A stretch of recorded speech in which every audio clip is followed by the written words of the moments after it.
Hey folks, Kilt-Man here, Kilt-Man at your services. How are you all? I hope you're all doing very, very well. Now we lost another much lauded, much loved, cherished icon of stage and screen and the music industry. Tina Turner. Certain people you just think are going to go on forever. And it brings you crashing down to home when it gets proven that no one lasts forever. She died yesterday at the age of 83. And 83, even to me now, seems like nothing. When you've got the likes of Clint Eastwood still doing stuff, you've got Ridley Scott still doing stuff, you've got Joan Collins at 90 is still going through events and being interviewed and going to parties, and she's coming here to Kilt Mansion in October. Down the road. We're going to meet her down the road. Robert De Niro has just fathered a 7th child at his age. So 83 seems like nothing, doesn't it, when you put it in perspective. However, after a lifetime of trials and tribulations and triumphs, the yin and yang of Tina Turner's life has got to be, like herself, a legend. Her life is legendary. In 2016, she was diagnosed with intestinal cancer. The following year, her second husband, Erwin Bach, donated a kidney for her kidney transplant, which saved her life. Clearly, it gave her a few more years, but ill health has continued. But not only that, she lost 2 sons who both died way younger. 2 sons. She adopted 2 of Ike Turner's sons, who are still there, and but her very beginnings started with turmoil, tribulation, trauma, child abuse. Her mother abandoned her. She was born in 1939, 26 November 1939, in Brownsville, Tennessee, working in the cotton fields, cotton picking. Sang in church choirs, the little town church choirs. Then moved to Nutbush, about 7 or 8 years old. Sang in church choirs there. Sang her way into Ike Turner's band and into the governing claws of the vicious Ike Turner. Oh, great success was had from 1960 onwards. Great success. They were incredible. Many stars went to see the Ike and Tina Turner review. And they would work with many other luminaries, of course. They toured with the Rolling Stones in the UK and the US. Of course, Mick Jagger says that his stage performances are based upon Tina Turner's ferocious energy and sheer stage presence, her physical character, those dance moves, those legs, that voice, that charisma, that power. He said, I've got to work with this, I've got to use this, it's an inspiration. David Bowie was exactly the same. And her stage performances are legitimately legendary. But what were they masking? So many of those songs and so many of those performances were an aggressive front to what she was having to put up with back home, with the vicious, manipulative bastard that was Ike Turner. Of course, 1976, I think she finally managed to split with Ike Turner. His infidelities were off the scale, but he physically, psychologically, and verbally abused her all the time. What is it she said? I think when he forced her to eat a cake, an entire cake, which sounds like nothing, but after being hit and abused and persecuted, that proved the turning point for her when she realised, I'm trapped. got to get out of this. Why have I allowed this to happen? It's because of abuse as a child, perhaps, that she began to have that sort of victim association where, oh, this is just natural, I'm meant to be in this environment. Even given her incredible raw talent, that voice, that style, the sass, the command and the intense, powerful femininity that she exuded was initially a mask, or it was the fissure from which her real personality broke through on stage. But you just knew Ike was there, Ike was alongside her a lot of the time, and then the minute you go backstage, things would turn nasty. But that cake eating incident, right, for getting out, so she did, and she finally did break free.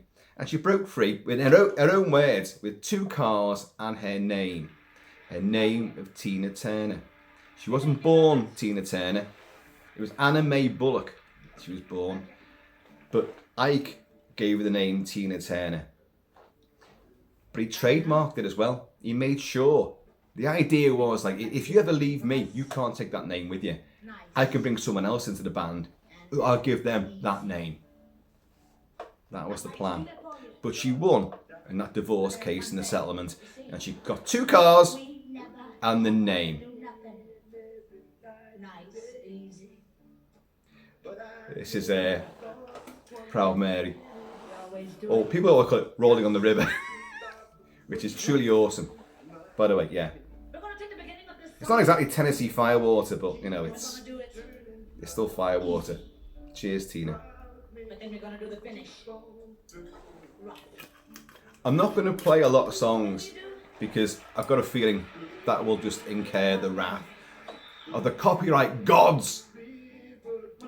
Even though this is a tribute to the passing of a sensational legend and a true inspiration, not only to women, to everybody that can go through all that she went through and still turn it round. When she left Ike Turner, she went solo. It took her 5 albums before she actually got recognised as any kind of talent, because the industry sort of closed ranks on her. Oh, there was still a fan base, but big record labels weren't bothered, and the buying public weren't really getting any airtime, so they didn't know about it. It took that one there, Private Dancer, which I think was 1983. I think that came out, 83, which of course became stratospheric and put her back on the map and relaunched her career. She said, when people said, oh, this is your great comeback, and she went, no, this is not a comeback. Tina Turner hasn't arrived until now. Now I can be Tina Turner. And the 80s, she roared, exploded to fame. Incredible stage shows, concerts, incredible collaborations with so many stars. Acting as well. Oh, we'll come on to that. Hence the jacket, hence a fair bit of paraphernalia.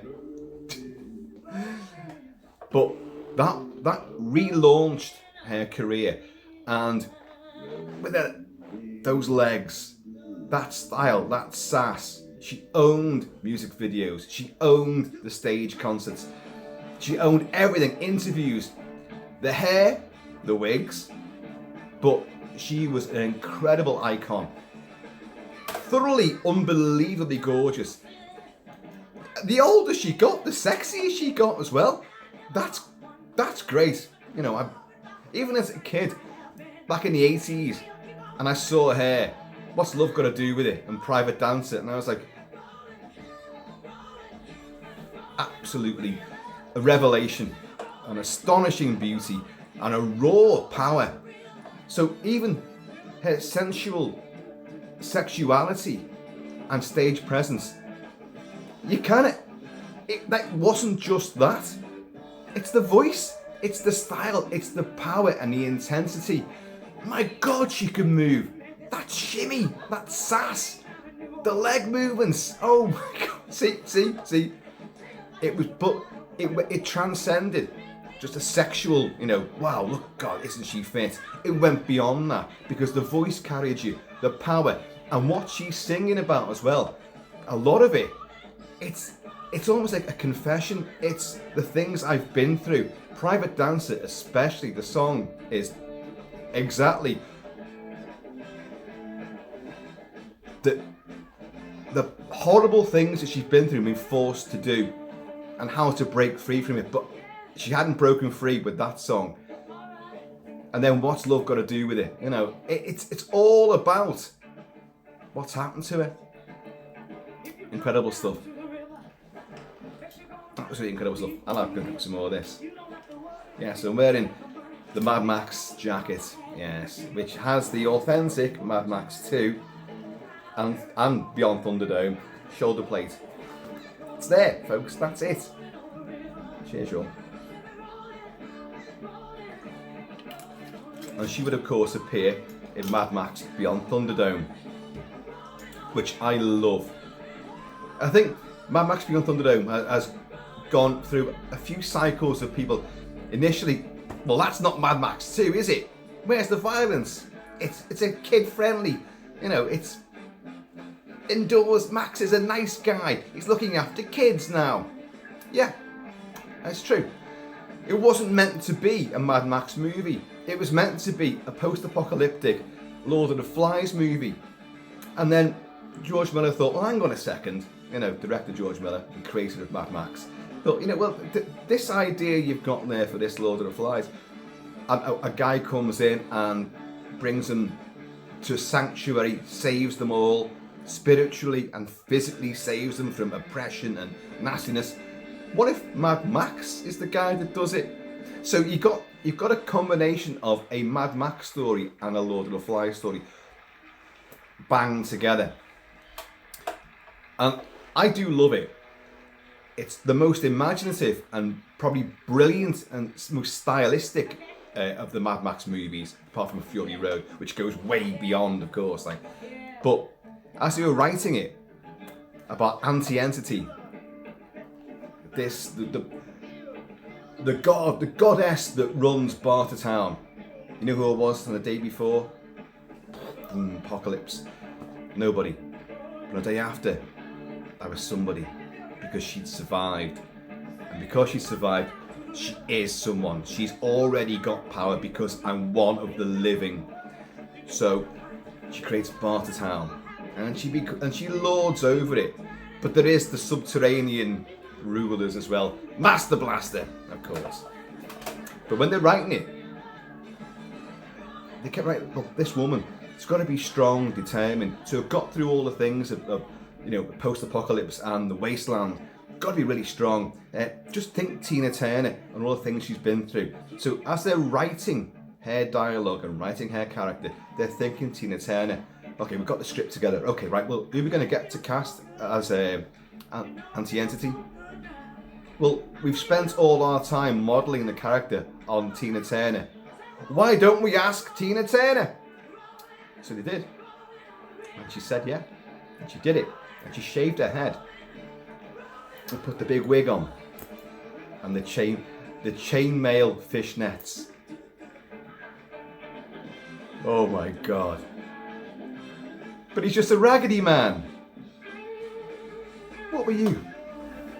Oh, I was a cop, a driver. One day cock of the walk, next a feather duster.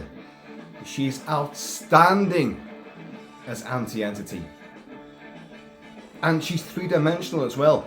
Her character's well written as this matriarch of Bartertown with power to wield, and yet she's actually subservient to Master Blaster, but she wants someone, Max, to take out Blaster, who's the big, monstrous, tall dude. Well, Master sits, the little dwarf sits on top.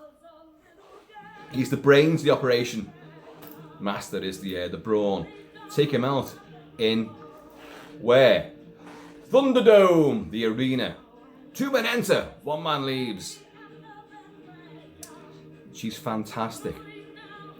She's genuinely sexy. She's a real screen presence, exuding all the qualities of a strong feminine leader with corruption on her mind and power on her mind, but also a sensitivity and a jealousy and envy. Because when Master usurps her power, who run Bartertown? And he turns up the microphone so everyone can hear, you run Bartertown, you know, and it goes on. Say louder. Master Blaster runs Bartertown, and look at her face. Look at the shock on her face. She acts brilliantly. She said that she learnt so much from George Miller about acting and about the whole filmmaking process that she's forever indebted to him. But in a tribute that George Miller paid to Tina Turner today, when we got the news, he said she was the exact opposite of a diva. We wrote the part for her and we got her, and she was fantastic.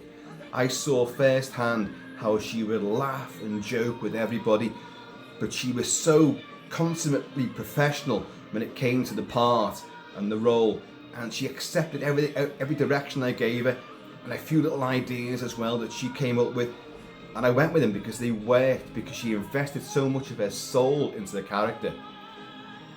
They became good friends, she and George Miller, and she said to him, you know, I've learned a lot from this process, but you'll learn a lot by coming on tour with me.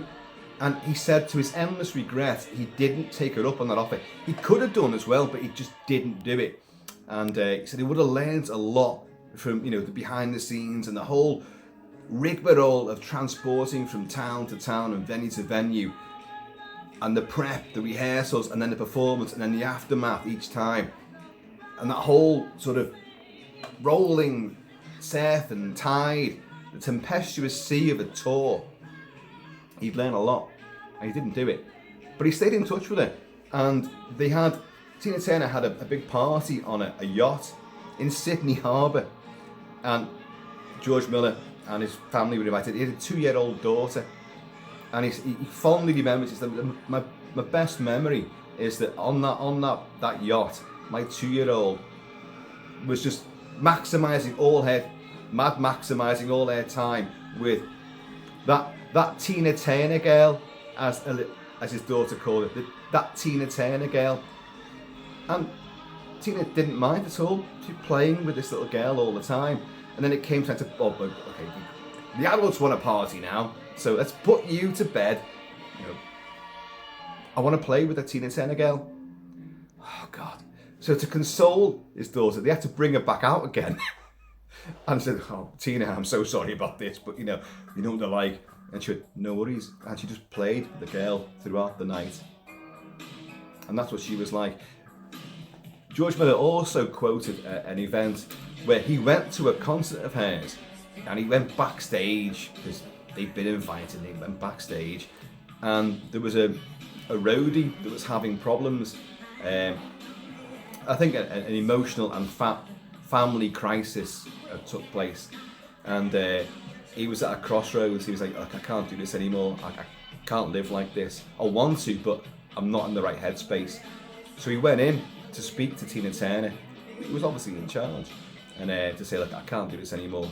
And George Miller was in there at the time, like, and obviously this was a very poignant and sensitive moment. So George said, like, I'll leave you guys to it. And Tina said, no, stay. And she calmed the guy down and explained to him, doesn't matter, you can work as much as you want. And she calmed all his anxieties down, and she built up his confidence again. And he returned to his job with her and loved it. And George Miller said, like, I saw a guy at breaking point, and she talked him down, talked him off the ledge. That's a direct quote. And he was fine afterwards. And I saw that she could command people with such a sensitivity and understanding of their problems. And it's clearly because she's been through so much. People been traumatized, abused, and survived. And some get stronger, some don't. Now, let's be honest about that. Some do not get stronger, and it ends very badly. It did not end badly for Tina Turner as a cultural icon. The queen of rock and roll, the goddess of Motown. She found her own personality was much stronger than what she first thought it would be. And she overcame so many tragedies and travesties and traumas. A lot of T's involved with the Tina Turner persona, isn't there? You know, but she isn't. It does hurt when someone like this goes. Even though I haven't seen anything of Tina Turner for the last few years, but to me, it was Aunty Entity, it was Chainmail, Private Dancer, and the best. The best. I'll be honest here. I did reach a point in my life where I never wanted to hear that song again. And you won't hear it on this either. Because every single do you went to, there'd be a point where the DJ would put the best on. And all the oldies would get up and, oh, this is the one we can dance to. Good reason for that. Tina Turner came out with a belter of a song. A belter. Which appeals to every generation. And will get your ass off the chair. The buffet you've had at the wedding do.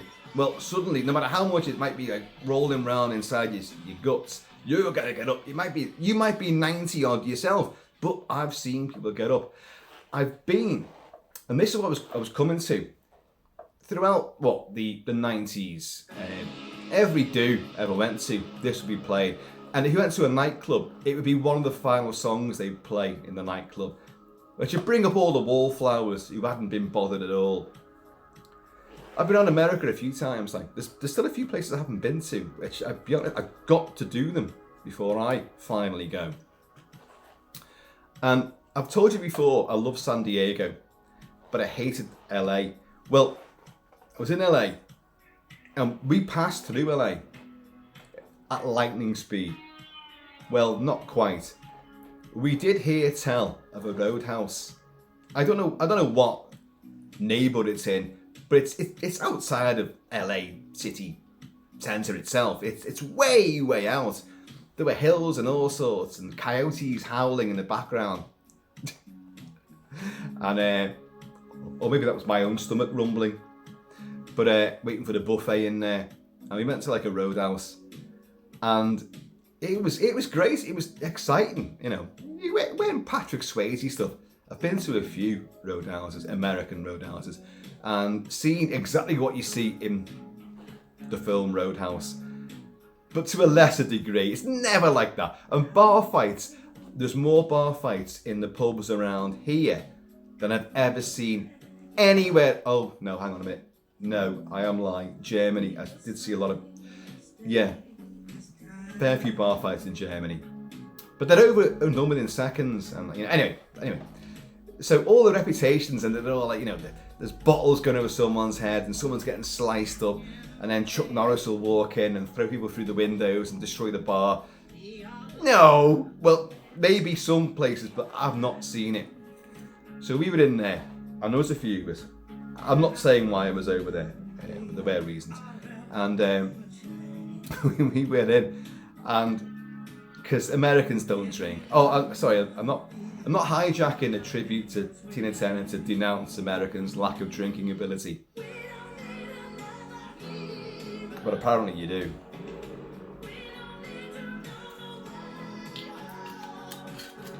Because we were drinking all the time. But Americans, especially in these places, you've got to remember, we have a drinking culture in the UK and around Europe, Germany, France, in fact. Italians, nah. No. But the UK is the drinking capital. It is, because it's a drinking culture. We drink all day long. We drink all. You've seen me on these videos. I drink incessantly. I don't stop. I don't. And but we were in there, and you see some of these guys are like the Miller Lite. What the hell? What that foamy shite? It's just not. And it would take gallons and gallons of that stuff to get us anywhere near merry that phase. So we were like just looking around and like, but having a good time. There's a lot of ladies in there. Oh yeah, it was great. And I was quite I was pretty well built. So I was like, I wasn't wearing a kilt, but that way, well built but no kilt, and it was good. Oh, Mrs. Kilt-Man better not come in now. But it was good. It was a good night, and and they were playing a plethora of weird stuff like which you'd never heard of, like, and country stuff went on there, and everyone gets up and they're doing that line dancing thing. Every cliche under the sun was in there, and it was great. And like, just was at the bar, you know, and they're saying like, sit down, we'll bring drinks to you. But in the UK, I like to be at the bar with your elbow on the bar, swigging your drink, and looking around. You're watching everything. To be honest, there was nowhere to sit, to be honest. And then Simply the Best, come on, and we all collectively went, God, even here. Well, everyone got up, and the women formed these lines. Tina Turner was known for that, you know, the head shaking thing, and the legs were going, and the shimmy, and you know, the ultra high speed twerking that she could do with alarming, you know, just incredible in your face, woomph, you know, and they're all doing it, of all ages. They were like, I think people even come from behind the bar to join in, and we were like, this is the thing that whenever it comes on at home, you're kind of like, oh no. Well, to see everyone enjoy it like that, well, we got involved, didn't we? So we were all like doing it and doing all the stomping and all that, like, oh my God, and roaring with it. And it was fantastic. Of course, obviously when I come back home, and the very next wedding do that I went to, and that come on, I was like, oh God. But what an amazing voice, what an amazing physical presence. You've got people who stand there and croon away, and they might have a great voice. She combined, even later on, she retired in, what was it, 2009, I think she retired. Although she did come back and do, I think she did do a concert. And of course, and she was part of the Tina stage show, which is playing right now, and then it's going to America, I think, again. I think it's been America, it's been the UK, it's going back over there again. She was instigated that and was part of the whole story behind, you know, how its creation and what it was going to tell, and obviously trained all the I was going to say staff then, all the dancers and singers and that. Like, I did hear something about it was on, because it's on at the moment down the West End, and I think 7:25 last night, it was when the news broke that she died, and a former roadie of Tina Turner was in London for a week, and he thought, oh, the stage show's on, I'll go and see it. So he went in there, and he was sitting like, I think 4 rows back from the front, loving it. During the intermission, he went outside, and that's when the news broke. And he'd worked with her on several tours. Then he had to go back in and watch. What I don't know is, did they break? A lot of people must have heard. I mean, if you were down at the Tina Turner stage show, and then suddenly, and friends knew you were there, and the news broke, they'd be texting him, or would you? Or would you? But I bet a load must have known. But I just wondered if, did the ones who, the manager, the ones who run, the producer, the show, came on stage in the second half and said, like, by the way, folks, we've just got to break the news to you that Tina's died. Imagine that. What would you do? Would you wait till the end of the show? Because it will deflate things. They'd all be bawling and crying everywhere, wouldn't they? All with their wigs on and all that, like. And I can see Mr. Kentucky Fudge here, who's a big fan of Tina Turner. He's wearing his Tina Turner wig. But what would you do? Was anyone there? If anyone was there, please let me know how it transpired, because it does seem like what a strange scenario that would be. But then again, I think the producers involved in that stage show would know just how badly ill she probably was at the time. They'd probably still be in touch. I don't know. Keep hearing this. We don't need another hero. We always need a hero. Or just someone to pass me the whiskey, because it wasn't where I thought it was there.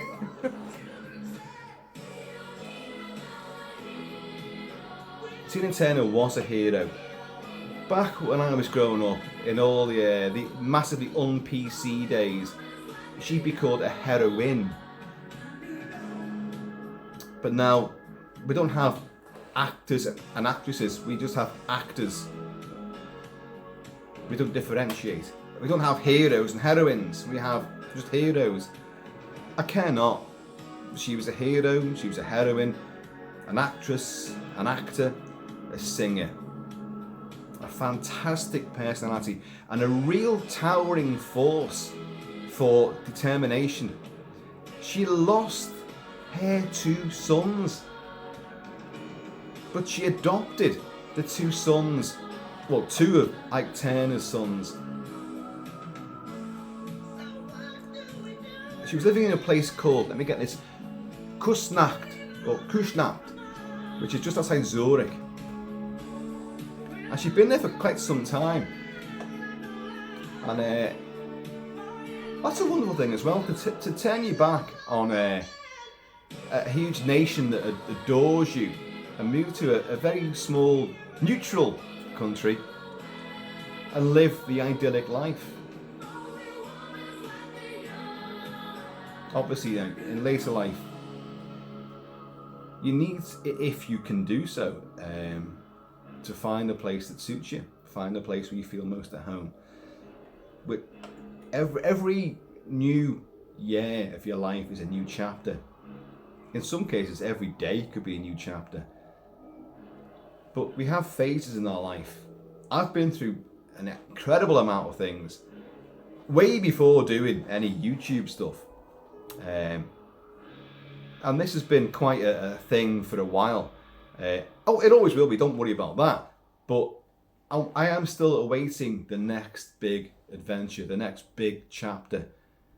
And I think that Tina Turner had been through so much that she finally found a genuine happiness. She was a Buddhist. She got into Buddhism and chanting and loved classical music. These are the things that would clear her mind and channel her. And she used them properly. Here's Goldeneye, of course. She smashed out the park another belter of a James Bond main song. And it is great.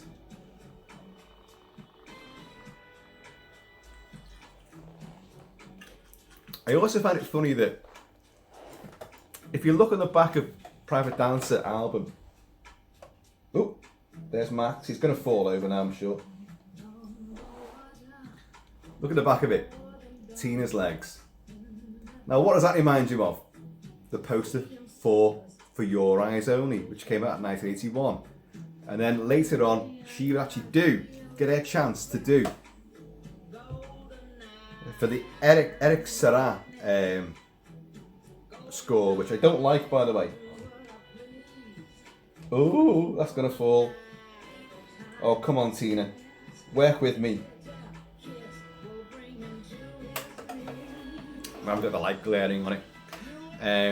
Eric Serra did the score for GoldenEye, which I cannot stand, I'll be honest. I love every other score for Bond. Every other score. Not the songs. Sam Smith. You're a disgusting, vulgar, obnoxious swine. Billie Eilish. Listen to this. Going back to the big ballad, the power ballad, which tells a story. And she owned it. Of course, written by Bono and The Edge. It's wonderful. Isn't the title sequence? She's walking through smashing statues of presidents and Russian dictators and premiers.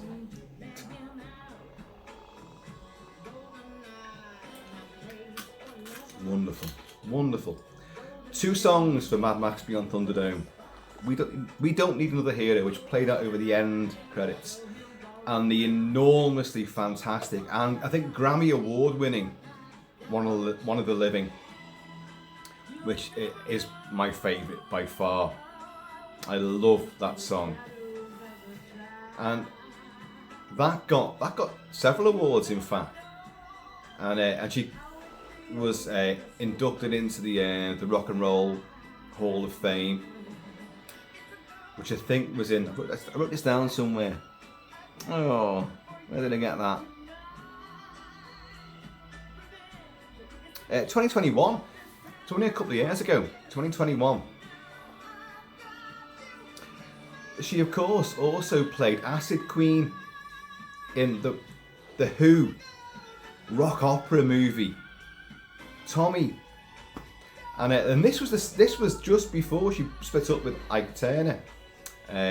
Finally ditched the shackles of Ike Turner.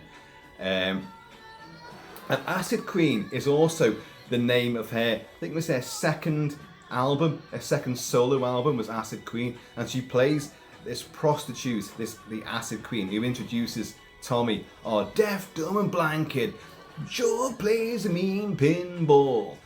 She introduces him to LSD, and there's another connection actually in this movie, because Roger Daltrey plays Tommy. His dad, an RAF pilot played by the great Robert Powell, who spent a lot of time in Australia, interestingly enough. You'll see the connection here. Captain Walker, who goes missing, but does turn up badly burned, and Oliver Reed, as his stepdad, will kill Captain Walker. But what you've got in Mad Max Beyond Thunderdome, Mad Max meets the tribe of lost kids, and they were waiting for the re-arrival of Captain Walker, who crashed the plane, which they're the descendants of the people who survived that plane crash. And they're waiting for Captain Walker, who went out to get help and never came back, but he promised he would. Captain Walker. Acid Queen, that's the name of her second album. You've got Captain Walker in there. Captain Walker is a unseen but a character, a nebulous character that hangs over part of the movie of Mad Max Beyond Thunderdome, which stars Tina Turner as Aunty Entity.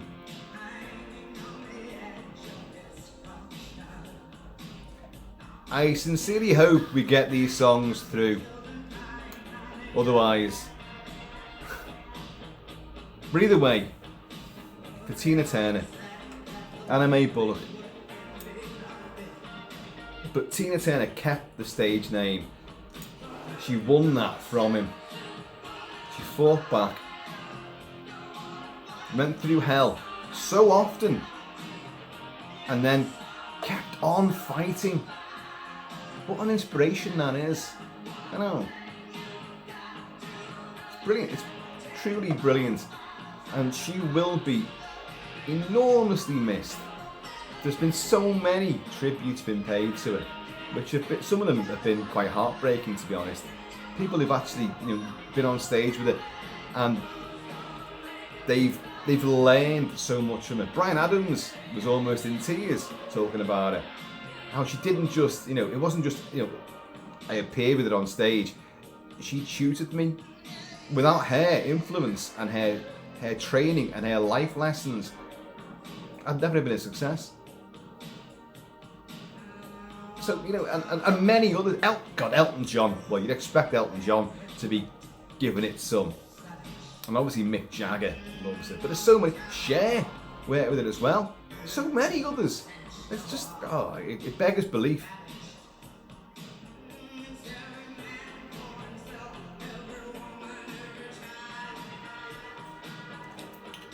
But as Aunty Entity, she owns.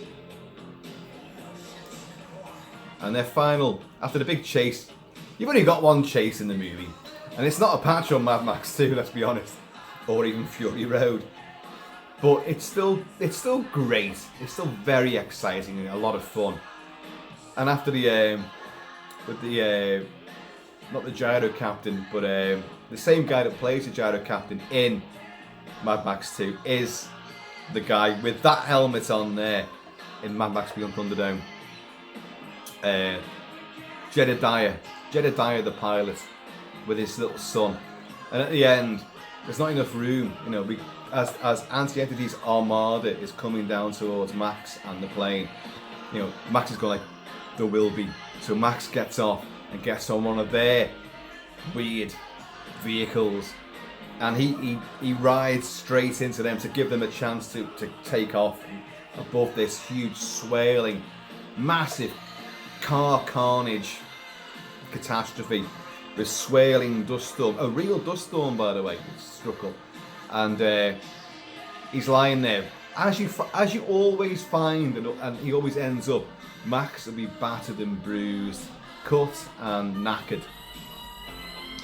But Aunty will walk up to him in all her glorious chainmail and those insanely gorgeous legs, and that statuesque, almost Amazonian power and grace and nobility. And it's like, well, ain't we a pair, Raggedy Man? Goodbye, soldier, she says, and off they go, leaving him. And Mel Gibson, I love it because he doesn't fight back and they don't kill him, and he just gets up. He just sort of looks at it in a kind of wondrous sort of way. You and me could have been something, but my destiny's elsewhere. But he's left. You see him left in a kind of awe of Aunty Entity, but it's also Mel Gibson in awe of working with the towering majesty of Tina Turner. Folks, it is incredibly sad that we lose yet another icon. And it will go on. It will go on. We're going to start losing a lot more. And it will never get any easier. Never. Because these people have meant so much to us throughout our lives. Our little humble lives. Oh! No life is humble. No life is worthless. We might admire and idolise people like this. God knows I do. But I also walk around dressed in their costumes and acting like them. But I'm also my own very highly individual person, which is also a very well-known local celebrity. You can all achieve that if that's what you want. You haven't got to do it. You can be whatever. You can be whoever or whatever you want to be. This is something that Tina Turner really tried to put out there. If I can do this, if I can triumph over adversity, and so can you. You've got to believe in yourself and just keep fighting. Fight. She had enormous, great success in the 60s and then the 70s after their split with Ike Turner. Everything turned against her, but she still kept plugging away. You see, we never ever do nothing nice, easy. I think this version I'm playing right now Nice. Proud Mary is from live from the Carnegie Hall. We're gonna take the beginning of this song and we're gonna do it. Angela Bassett played it in the 1993 movie of her first memoir, which was, I think it was just called Tina, or I, Tina. And that was the film of that, which really went on about the traumas and the breakup. This goes on for a bit. Should we do it? Should we do it?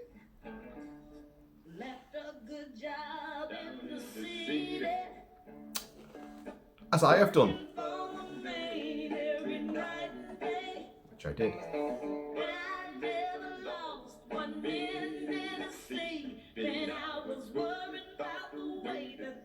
Because that's Ike there.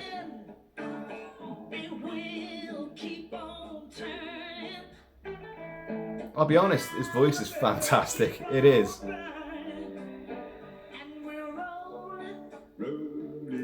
Rolling. And as a stage show, they were genius together. But if you'd known what was happening behind the scenes, so it taints, it does taint it all.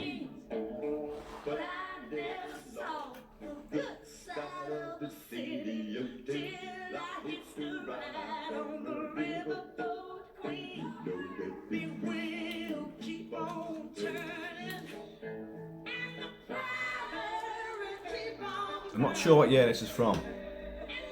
It's early 60s. You got the backing singers as well, like you were doing all this. You know. And she goes straight from like singing to dancing. And you know where this is gonna go. You know where it's gonna go.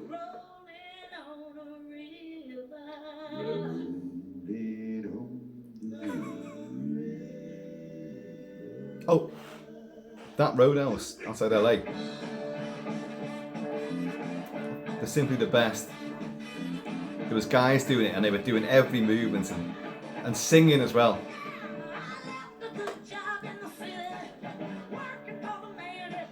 That movement that you could do on big stilettos as well.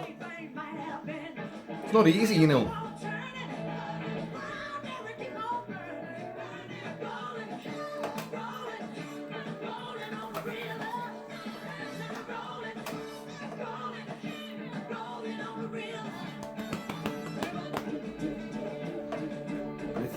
If you watch the video of her doing this, well, and she joins the backing singers, and they're all doing it, and she's going for it, you know.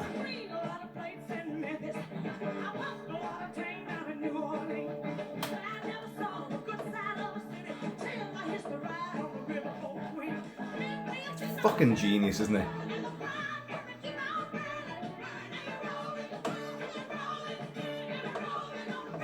Ike must have been there going like,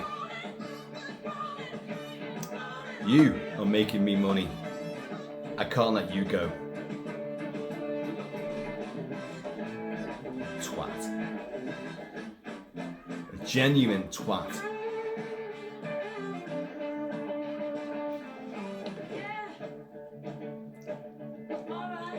This is what you look about live stuff. When they're talking to you and they get you going. Yeah. You know what's coming next. You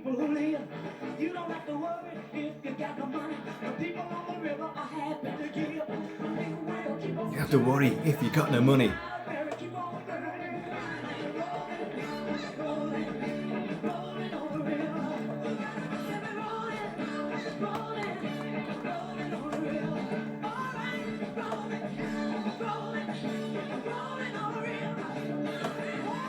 You're waiting. If I get up and kick the chair over, the whole display is going to fall down, so... It's alright. And imagine it in a kilt. The Ramsey blue! And a pale knee.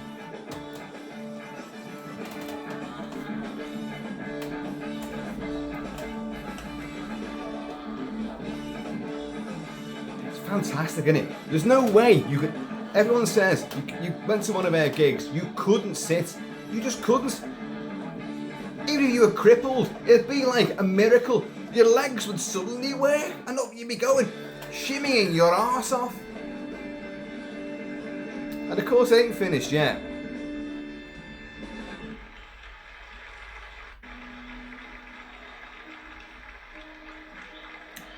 This is the same gig, the same song. There was a little horrible edit there, wasn't there? But clunk. It's the same stage performance. Yeah. Yeah. I've got it. Yeah. That's what you all want. Okay, they're coming back.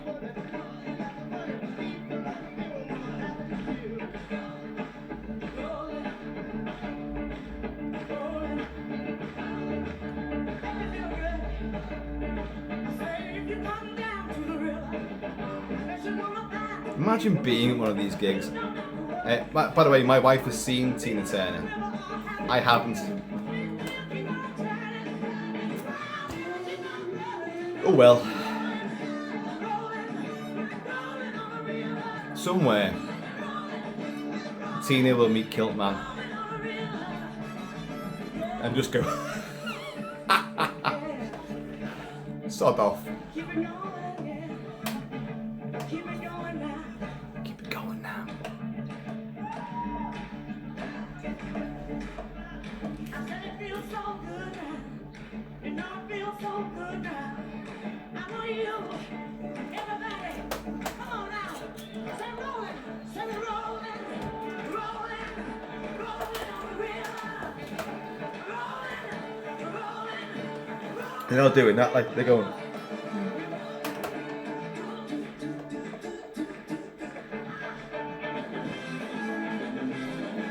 That's the pounce.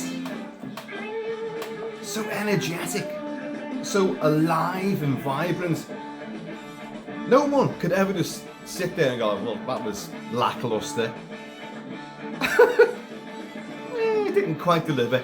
She always delivered, always.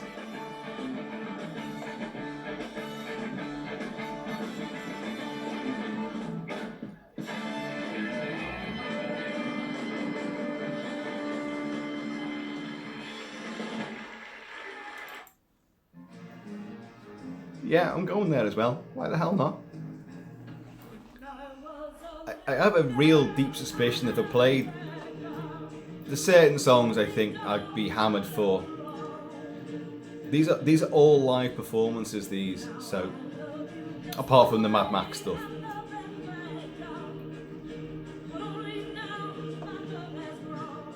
God, you could have acted more.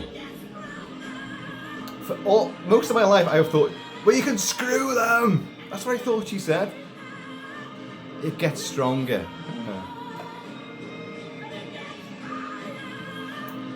So I always thought she said, well, you can screw them! And I thought, wow! Say what you feel, girl, you know?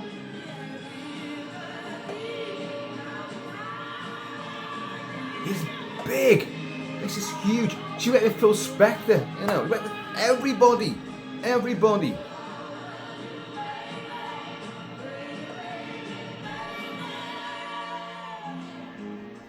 How you can reach that? Whoa, crescendo, and then build it up again.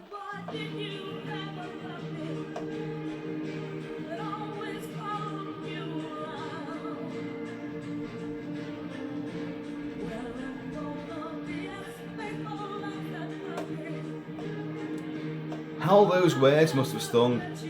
Well, I'm going to be as faithful as that puppy and always follow you around, knowing what she was going through.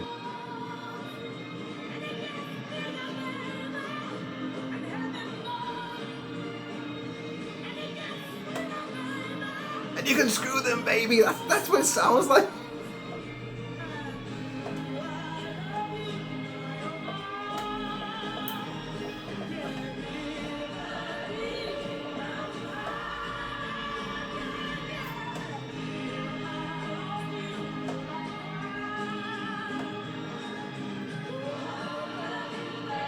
It is genius. It's genius, and my hair's going completely crazy. Well, that bit was. Again, it breaks down.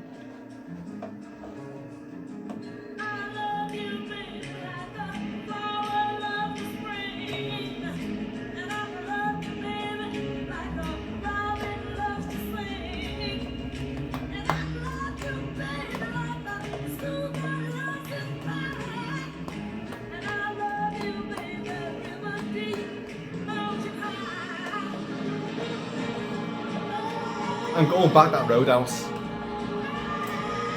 As I am now as Kilt-Man. I've said this a lot.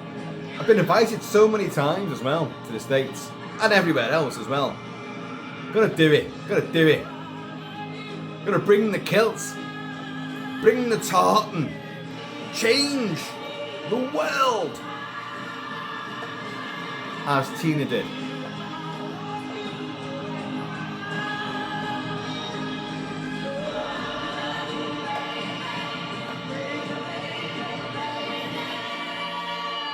Huge. It's huge, folks. That's my tribute to Tina Turner. Rest in peace, Tina. You brought magic, inspiration, influence, hope to the world. You did. You did. You will be hugely and sorely missed by people from all walks of life. Across the gender and race divide, you brought everyone together.